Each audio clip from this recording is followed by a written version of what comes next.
everyone, Assalamu alaikum. Welcome back to my new lesson. Hope that all of you good by the grace of Allah.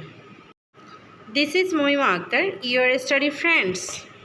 We'll learn together. Inshallah, we will enjoy. আমরা একসাথে ইংরেজি শিখছি এবং অনেক improve করছি আলহামদুলিল্লাহ. Today in this video, I would like to share how do you see, look and watch. আজকের লেসনে আমরা জানবো see, look and watch কোন কোন ক্ষেত্রে ব্যবহৃত হয়। এই ওয়ার্ডসগুলো ভিন্ন ভিন্ন ক্ষেত্রে ব্যবহৃত হয়ে থাকে। তাহলে শুরু করা যাক। সি, আমরা সি কোথায় ব্যবহার করব? কোনো কিছু দেখার ইচ্ছে নেই কিন্তু তাও দেখতে হচ্ছে, চোখের সামনে চলে আসছে তাই দেখতে হচ্ছে, এইসব ক্ষেত্রে আমরা সি ব্যবহার করব। যেমন we are seeing a lot of people, আমরা অনেক মানুষ দেখছি। I see a bird in the tree, আমি গাছে একটি পাখি দেখতে পাচ্ছি। I can see the mountains from here, আমি এখান থেকে পাহাড় দেখতে পাচ্ছি।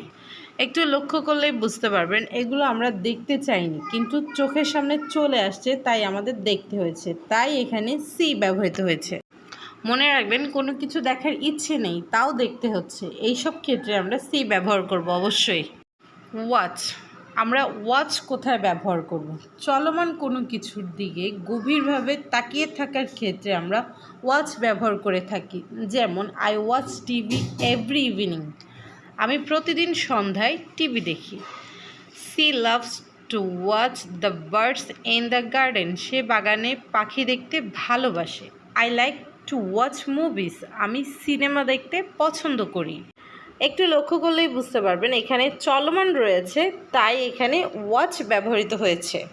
কোনো কিছু চলছে যেগুলো আমরা গভীরভাবে দেখছি সেই সব ক্ষেত্রে অবশ্যই ওয়াচ ব্যবহৃত হয়। লুক, আমরা কোন কোন ক্ষেত্রে লুক ব্যবহার করে থাকি? স্থিরভাবে কোনো কিছুর দিকে সরাসরি তাকানোর ক্ষেত্রে আমরা লুক ব্যবহার করে থাকি। যেমন look at the beautiful painting, দেখো কত সুন্দর painting. I need to look my kiss, আমার চাবিগুলো দেখা প্রয়োজন। He looks tired after the long day, তাকে অনেক দিন পর ক্লান্ত দেখাচ্ছে। দে লুক হ্যাপি টুগেদার, তাদের একসাথে খুশি দেখাচ্ছে। এখানে একটু লক্ষ্য করলেই বুঝতে পারবেন যে স্থির অবস্থায় রয়েছে যেগুলো আমরা সরাসরি দেখছি সেই সবগুলো ক্ষেত্রে শুধু লুক ব্যবহৃত হয়েছে। সো কোনো কিছু স্থির রয়েছে যেটা আমরা সরাসরি দেখছি সেই সব ক্ষেত্রে অবশ্যই লুক ব্যবহৃত হবে। I hope look, see and watch নিয়ে যত কনফিউশন আছে লিসেনটা দেখলে অবশ্যই দূর হয়ে যাবে। আশা করি আজকের লিসেনটি আপনাদের অনেক ভালো লাগবে। যদি ভালো লেগে থাকে অবশ্যই কমেন্ট করে জানাবেন এবং সাবস্ক্রাইব করে পাশে থাকবেন। ধন্যবাদ।